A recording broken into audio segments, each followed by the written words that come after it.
centuries of erosion have transformed a once thriving maritime forest into one of the most hauntingly beautiful beaches in America. We're camping among driftwood ghosts and traces of Gilded Age glamour, right here on an island once reserved for the world's wealthiest families, the Rockefellers, Vanderbilts, and Morgans.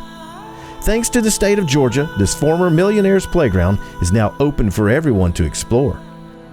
But beneath the beauty lies a darker story, one that stretches from a desperate landowner's plea to the nation's richest families to the shadowy legacy of an illegal slave trade that persisted long after it was outlawed.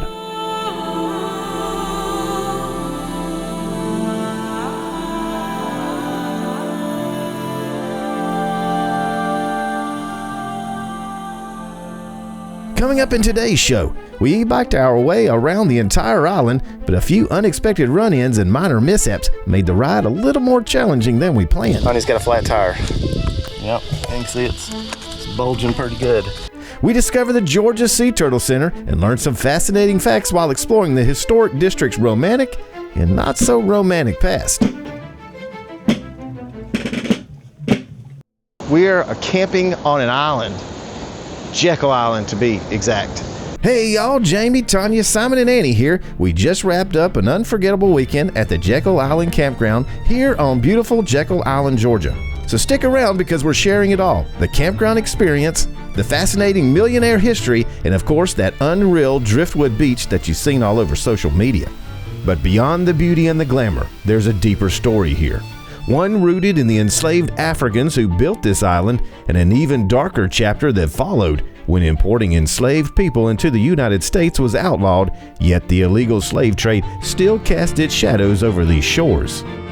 All of this and more is coming right up.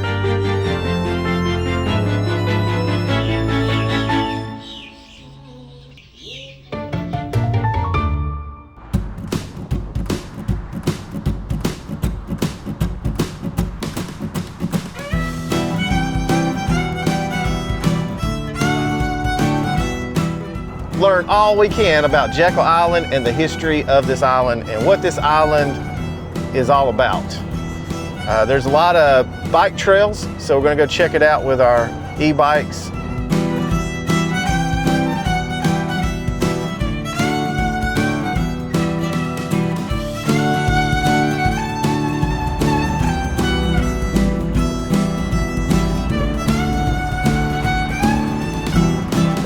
Call button. Yes, call button.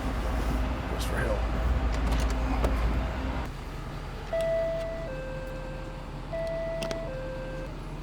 How can I help you?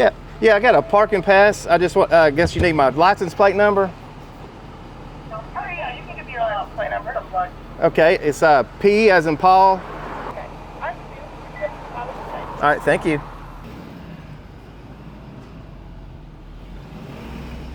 We gave her our license plate number because we got our parking pass already. We did that online, correct, Tanya? Yes. So how did you go about doing that? You just go to the Jekyll Island website and go click on parking, and you can buy your day pass. Okay, so you did it for a 3-day pass because that's how long we'll be here. Yeah, you don't pay for your last day here because they know you're leaving that day. Okay, all right. So we're here Friday, Saturday, Sunday, leaving on Monday, and she told me just to do a 3-day pass.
stop sign. Where's the stop sign? I guess we're right here where it says slow down, kids. All right. I'm guessing right here. All right. I don't know where I pull up at. Where do I pull up at? Right up here? Okay.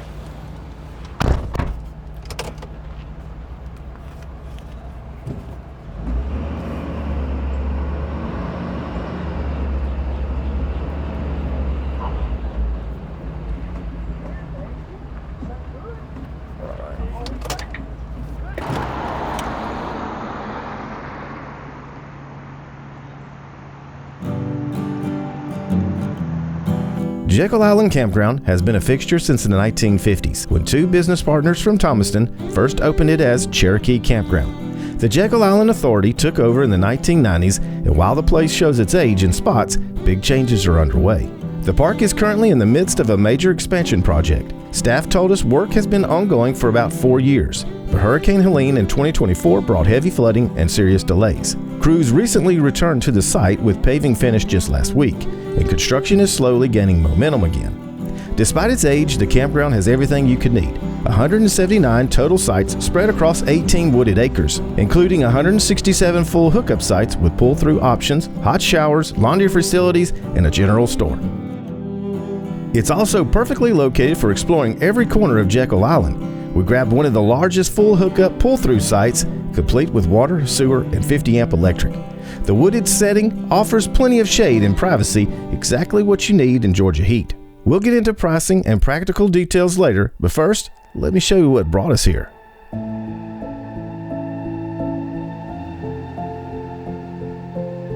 So what created this haunting landscape? This is a story that's been unfolding for over 100 years. What you're standing on used to be a thriving maritime forest with deeply rooted pine and oak trees. But the north end of Jekyll Island has been slowly eroding due to tides, winds, storms, and rising sea levels. As the erosion progressed, it washed away the soil and substrate supporting these trees.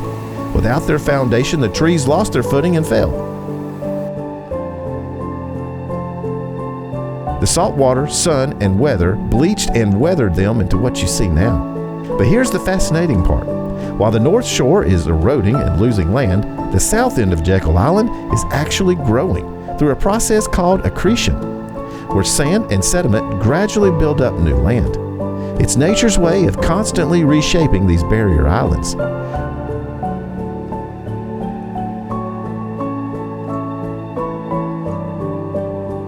What we're seeing at Driftwood Beach isn't destruction, it's transformation, and it's ongoing. Every storm, every tide, every year changes this landscape.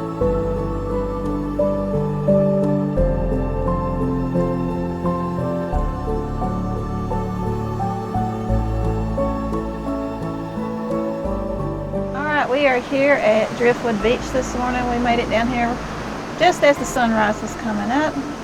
So hope y'all enjoy what Jamie got. I was locking the bicycles up.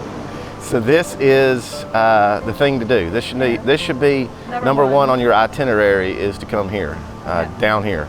The campground is really close. It's almost right across the street from this. When we first got here, I didn't have the camera going because we were just in such a hurry. I barely caught the sun coming up over the ocean. But the bicycles were crazy. There was a lot of bicycles, like everybody came down here. When you first walk in, you're kind of overwhelmed by so many people, but if you take a left and walk about as far as you can go, you can get away from the people and you can kind of get down here to where it's more secluded and private.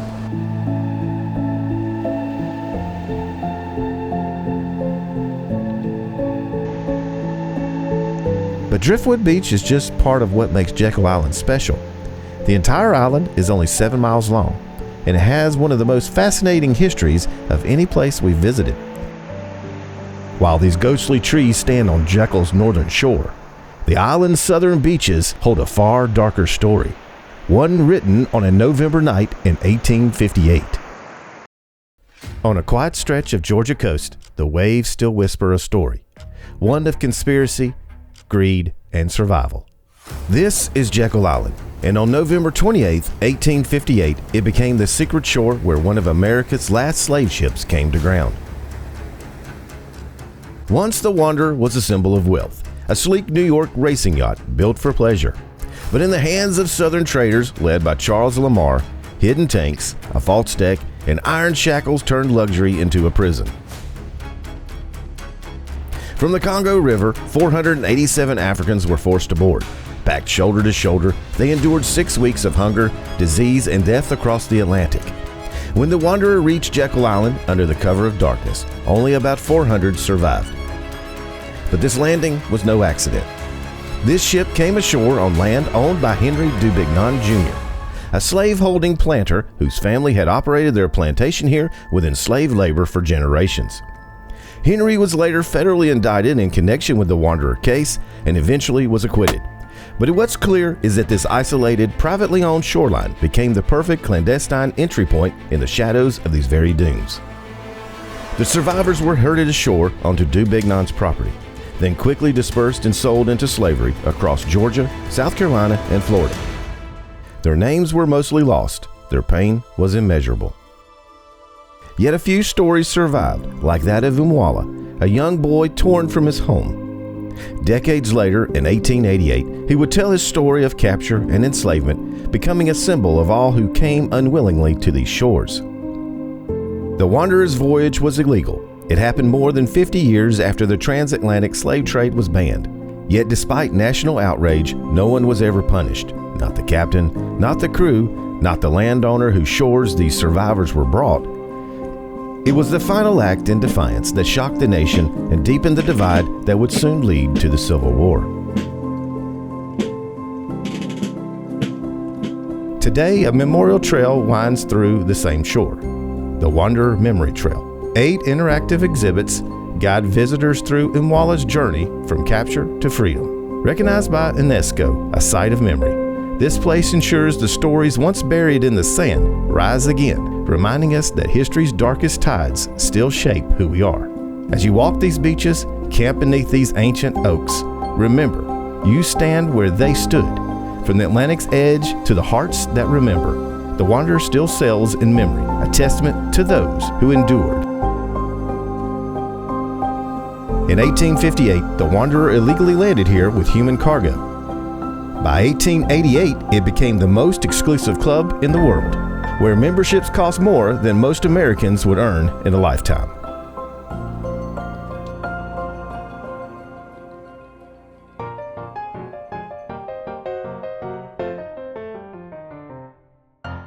The Dubignon family owned the island for nearly a century, from 1794 to 1886, but their tenure wasn't all smooth sailing.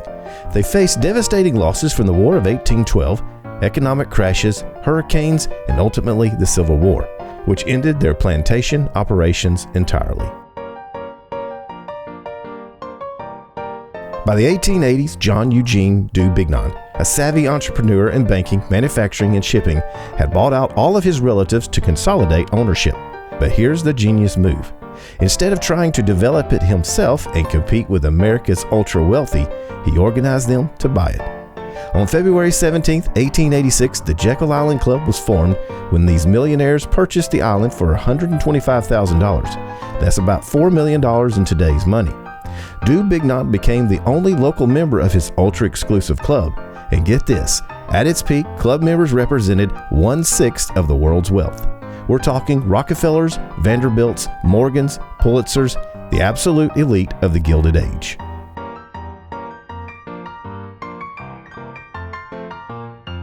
From 1886 to 1942, this was America's most exclusive club. Members arrived by private yacht or train to escape northern winters.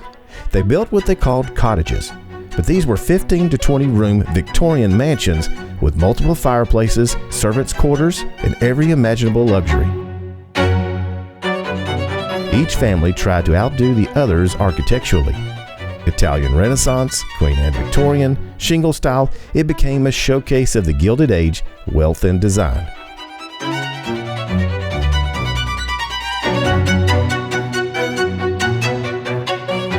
We took the tram tour, and I highly recommend it because you actually go inside several cottages. You see the formal dining rooms, elaborate woodwork, imported materials, the incredible attention to details. Each cottage tells a story about the family who built it and their place in American history. Our guide shared some fascinating stories, including how Dubignon's own cottage was notably modest compared to the Millionaire members' mansions. He was playing in a different league, but he held his own. Here's one of the wildest facts. In November 1910, a secret meeting here led to the creation of the Federal Reserve System. Senator Nelson Aldrich and top bankers met in complete secrecy, using fake names and traveling separately, to draft the legislation that reshaped American banking. The Federal Reserve Act passed in 1913, and it all started right here. The club era ended in 1942 when World War II made it impossible to maintain. Georgia purchased the island in 1947 for $675,000 and opened it to the public in 1950. That's when regular folks like us could finally experience what only millionaires had enjoyed for over 50 years. From the darkest chapter to the most opulent era, Jekyll Island holds both stories. And there's still so much more to discover here. But before we continue, this is travel that goes beyond the surface. Join our YouTube family by subscribing, and let's keep exploring together. If you stuck it out this far and love what you're seeing, hit the like button. And don't forget to hype the video within the first 7 days after it's posted. It makes a huge difference. Now let's get back to the island and show you the best way to explore it. One of the absolute best ways to explore Jekyll Island is by bike. The island has over 20 miles of paved bike trails that wind through maritime forest, along the beach, past the historic district, and connects all the major attractions. You can literally bike everywhere without ever getting in your vehicle.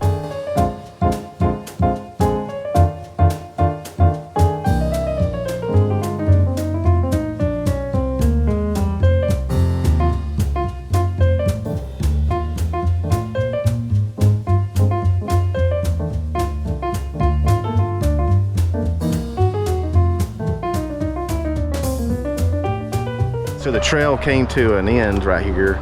So what you do is we're going to go down to, what's it called? Borden Lane. So we're going to go down this road and the trail's going to pick up again.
Tuga Jacks. Pretty good little place. We just rode right up here, had a place to park our bikes. Must be the thing to do because no bikes were here, but now we got full. Yeah. So now we're going to be heading to the Sea Turtle Center.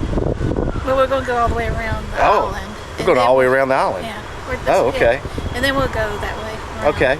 All right. So Tanya's leading the pack, so we're going to let her lead us, right? I have no clue where we're going. The blind leading the blind. Yep.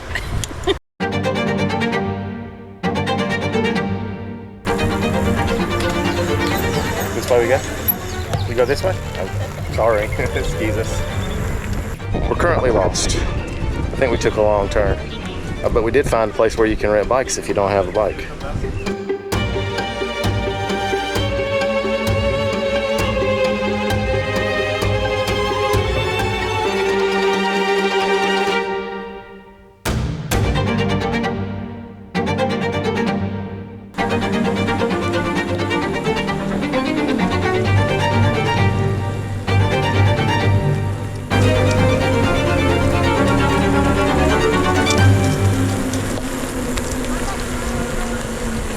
Huh? Stop. What's wrong? This back tire feels funny. Has it got a rock in it? It's going flat. Huh? It's going flat. Tanya's got a flat tire. We We got a flat tire and we do not have a spare inner tube with us, do we? We didn't bring the spare inner tube. We didn't put it in here. It's in the camper. It's not in here. Oh my Lord. Yep, you can see it's bulging pretty good. My bike has got a flat tire. I'm waiting on Jamie he went back to the campground to get the truck. So I'm waiting here at St. Andrews Beach. So I'm just gonna walk down here to the beach and see what it looks like from here. Well, I'm on my way to go pick Tanya up. Everything was going fine, and then all of a sudden her tire blows. But we don't really know how it blew because there's nothing poking in there. My bike had a flat tire in it on the last trip that we used it on, but it was the front tire, and so it's easy. So the back tire, that's gonna be kind of fun to get that off and try to change that because the motor is attached back there. So that's gonna be probably not the easiest task to do, but we're definitely gonna do it because still got the rest of today and we got tomorrow. We wanna ride around this island. That was a long ride from where her tire blew back to the campground. I was going 20 miles an hour, which is as fast as my bike will go on the road. I actually just got on the roadway. I didn't even get on the sidewalk. I was going as fast as I could, and still it took me, I bet it took me 30 minutes to get up there. It's so far. We were so far. Campground's on the far north end, and she's on the far south end at the beach. So wasn't expecting that. I'm here at St. Andrews Beach, which is nothing like in Panama City, as you can see behind me. I'm just not an Atlantic girl, sorry. These beaches are just not pretty. I am a Gulf girl, so.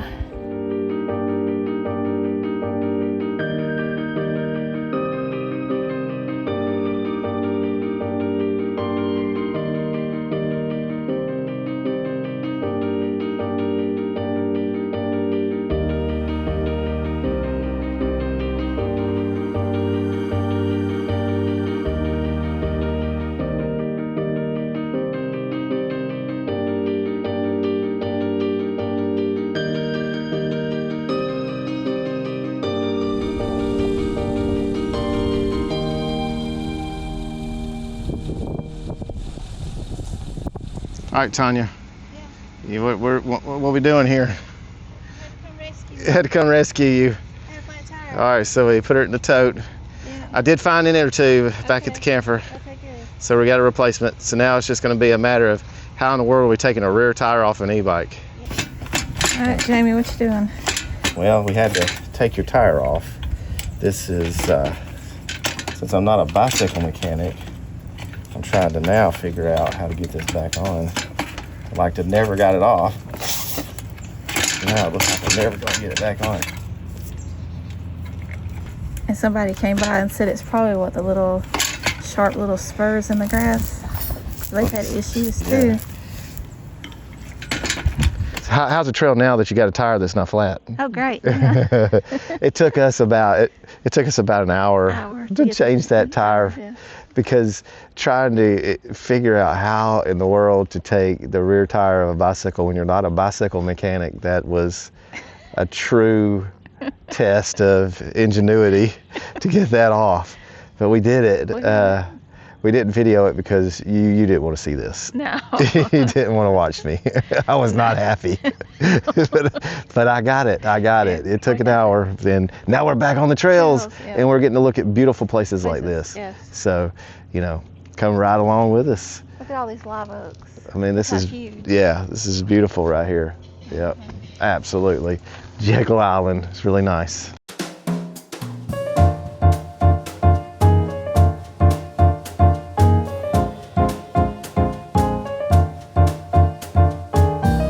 So if you're a high roller here on this island, this is where you park your airplanes.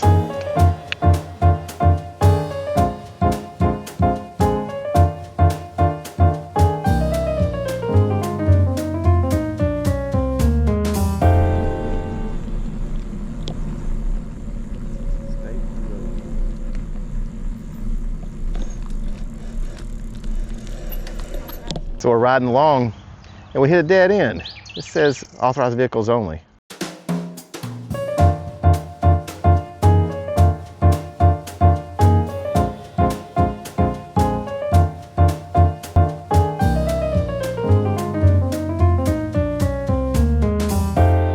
GPT says that authorized vehicles just pertains to automobiles. So we're going to go back and hope that we don't get in trouble. How are they getting around that? Okay.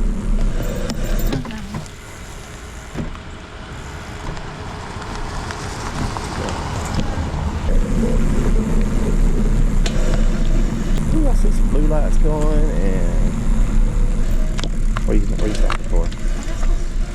Here because they're coming down through here. We didn't get arrested. Georgia State Patrol went by, so there we go. Good. There you go, Georgia's finest. And we didn't get arrested. So I guess we can do it. We can do it, Tanya. Yeah. It just said authorized vehicles only. I just didn't know what that meant, but now I do. Yeah. It means you. That means us.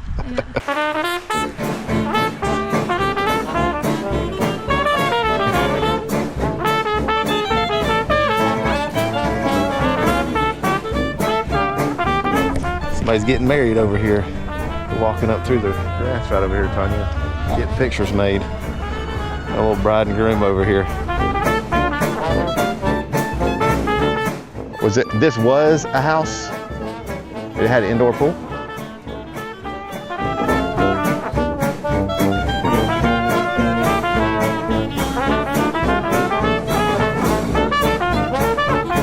Now are we lost?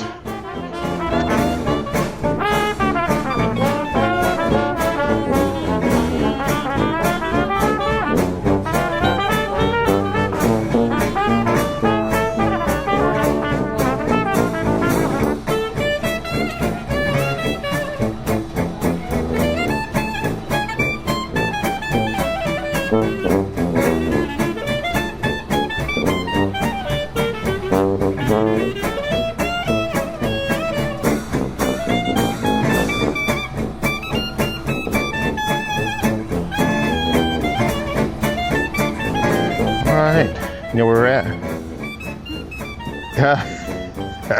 Not really.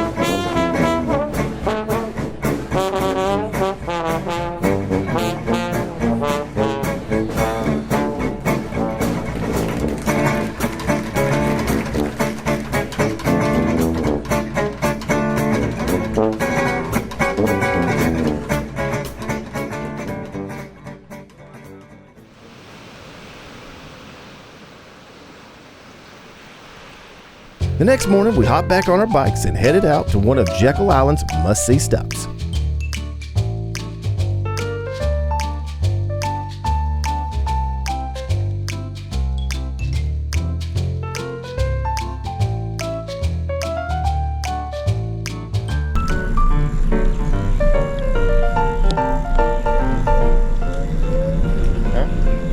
You're right. You just come that way.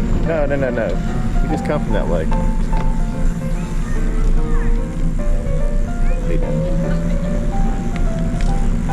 You just come from this way. You just come this way. We gotta go down that way.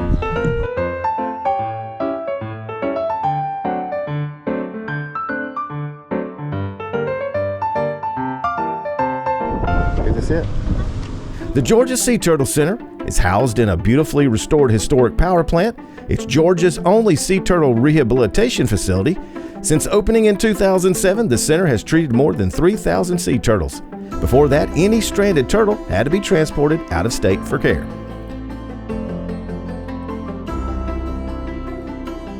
What makes this place so special is that visitors can actually watch the rehabilitation process in action. The staff treats turtles suffering from boat strikes, fishing line entanglements, and various illnesses, mostly loggerheads, the only species that nest along the Georgia's coast. Here's the best part. During the 2024 season alone, Jekyll Island recorded 153 nests, producing an estimated 8,478 hatchlings. Thanks to the ongoing conservation efforts, the local loggerhead population has doubled in the past 5 years. An incredible success story for the Georgia coast.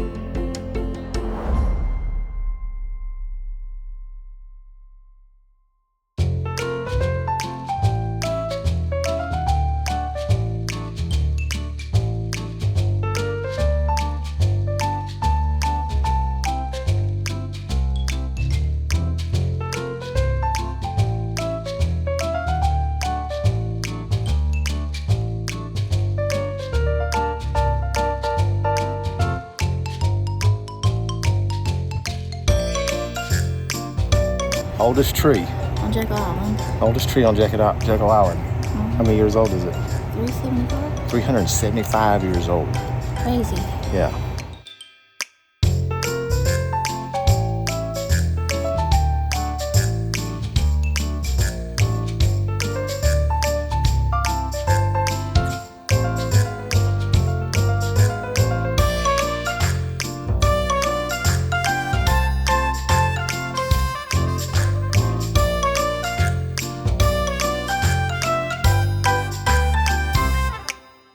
Next on your itinerary should be the Mosaic Jekyll Island Museum. For a small fee, you can purchase a combination ticket that includes both a tram tour and museum admission. The museum presents a fascinating timeline of Jekyll Island's history, from its early Native American inhabitants through its Gilded Age as a private treat for America's wealthiest families, and up to its transformation in the mid-20th century into the historic resort destination it is today.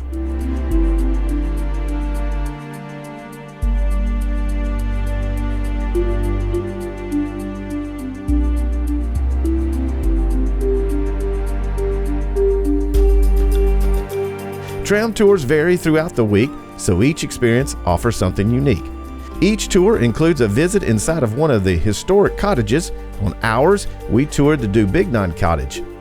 During the Halloween season, the museum also offers special ghost tours for those interested in a spookier side of Jekyll's past. All proceeds support the Jekyll Island Museum and the Jekyll Island Authority's conservation and preservation efforts, so make sure to put this on your itinerary.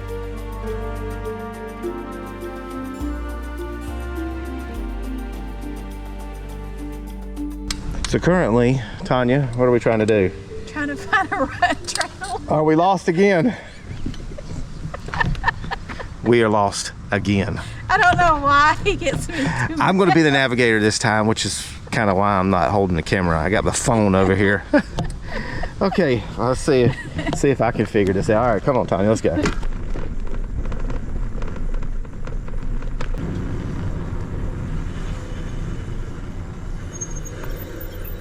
We're just gonna have to ride the roads because this map and the way this thing shows the road there is not, because that road goes that way through there, and that's part of their tram thing.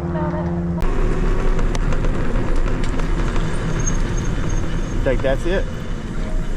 Yeah, it must be Shell Trail Road. It must be. Is this it? Yeah, it is. That's it. I would have never thought that.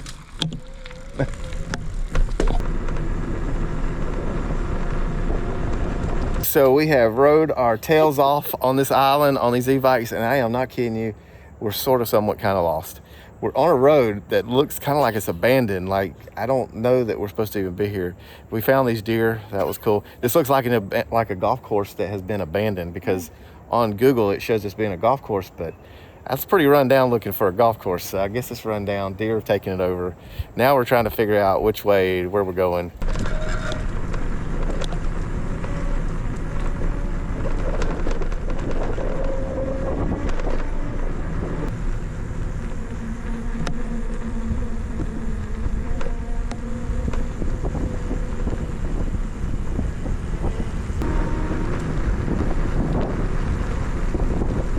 Hey, we made it. It's civilization.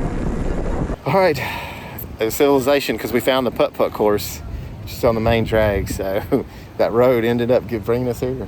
We went past the Georgia State Patrol office. It looks like fire and Georgia State Patrol. So that's something interesting we learned on this island. That's who polices this island, is Georgia State Patrol. All right, so the campground. Talked to the people in the office, so they're going to add 47 new sites and like 7 or so yurts with air conditioning inside them. But this is a project that's been going for about 4 years now. She said that Hurricane Helene, is that what it was? That came through, made some damage, it put them back. Then they had some other things happen, it put them back. So everything's kind of overgrown. She said last week they came in and paved all the roads. So all that asphalt is brand new. It looked brand new. They're hoping that they get into there because they're going to have a new office, a whole new entrance. That campground is really old, and the campground office, you could tell it's old. It's really old, and the way the campground's laid out is old. It's old days laid out. It's not what Some very tight spots. Yeah. In there. So like we're in the T section. The T section is pretty good. For the rest of them, they're not so great.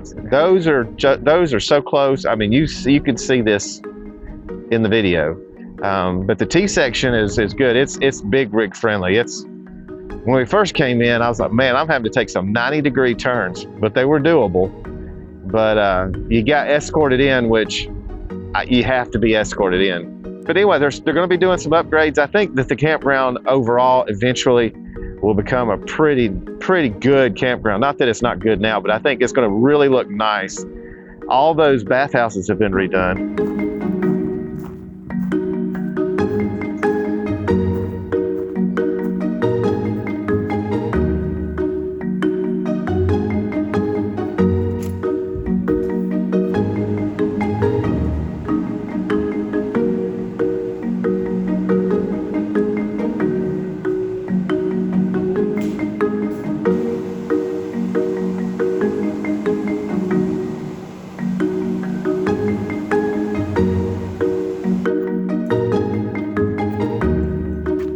very quiet there too. Yes, our section T is nice and quiet. Nice and quiet. Our site, that's probably, well, we have T what? 12. T12. That one there, I mean, you look at that. We're right there on the corner. We don't have anybody next to us. It is quiet. That was the first comment out of our mouths, was how quiet it is. Unless during the daytime when we're not there, there might be kids in the playground. I don't know. Well, when we first got there, there were kids on the playground, and so it was a little noisy. But yeah. But that's it, though. Yeah. Playground's just right there. But other than that, I think it's a great site. Yeah, it's a really good site. And it also looks, we may get some rain, so we may get caught in rain. We're over here at this place here. So they have these public restrooms along this path. And then over here, they have a pavilion that we can go get in if it starts to pour down rain. So we can put our bikes, we'll just stay there. They have two of them actually. So anyway, it's been a great time. Jekyll Island is really nice. You can tell there's some upscale to Jekyll Island. Some of the neighborhoods that are close to that historic district, those are some super nice neighborhoods. They're older houses, probably built in the 70s. They got that old 70s modern contemporary look that I think looks really cool. And the landscaping is nice. That it is really, really nice. So this island has a lot of money on it. Jekyll Island is ideal for RVers seeking more than just a simple beach getaway. Here, history and nature intertwine in captivating ways. You can stroll beneath century-old oaks draped in Spanish moss, wander through the remnants of an island's Gilded Age estates, or watch as the tides reshape miles of unspoiled shoreline. Scenic bike trails wind through maritime forest and along peaceful beaches, inviting you to explore at your own pace. What makes Jekyll truly special is its balance. A place that honors preservation while still welcoming visitors to experience its beauty up close. For those who crave both adventure and reflection, Jekyll Island delivers an unforgettable blend of relaxation, discovery, and timeless coastal charm. All right, sitting out here on Driftwood Beach. You got to do it one more time, right? Yeah. It's pretty neat. We did when we first got here. We're going to do it on our last day here. We didn't come by here yesterday, did we? Yeah, we did. Yeah, we did. Because the tide's out. Tides are kind of out today, as you can see. I mean, it's coming back in. It's slowly coming back in. Yeah, actually, it's getting closer. About to hit the feet. Yeah, it's getting close now. Yeah. All right. Anyway, really recommend for you to come here. This is a great idea of a vacation is Jekyll Island. It's somewhere I've never thought about going to before. Tanya booked this campground, Jekyll Island Campground, And I was just like, yeah, you know, anywhere new that we could bring to the channel, places go. This is definitely a win, Tanya. It's really good. There's a lot to do here on this island. The beach is not the prettiest, but there's way more to do than the beach. The bike trails alone, just the bike paths going all around this island. Today, we're actually going to make one full loop around the entire island. No flat tires today. Not yet, anyway. Well, not yet, anyway. But we're close though. We're not far. Close to the camp. But we're going to do one last lap though. I want to go up to the pier one last time. Go up there and then come back to the campground. Up here. The pier, the fishing pier, Oh, okay. where the horses are. Oh, We didn't even okay. get video of the horses though. There's horses over there. Yeah, you do horse ride. They have dolphin tours.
I'm going to walk into the shot. Be like you're exploring, looking around at it.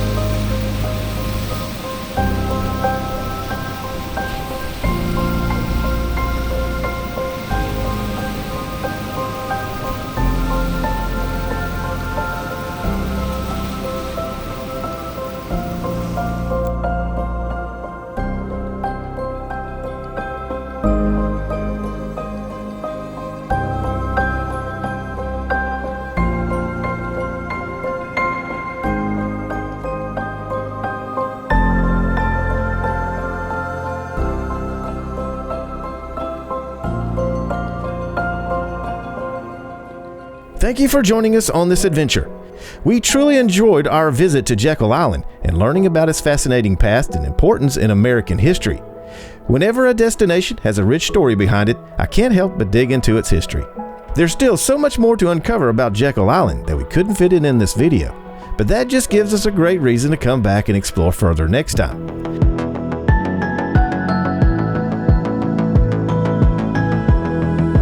A big thank you to the Jekyll Island Authority for preserving this incredible place and making it accessible for everyone to enjoy, regardless of our budget. Once a retreat reserved for the wealthiest Americans, Jekyll Island now belongs to all of us, and that's something truly worth celebrating.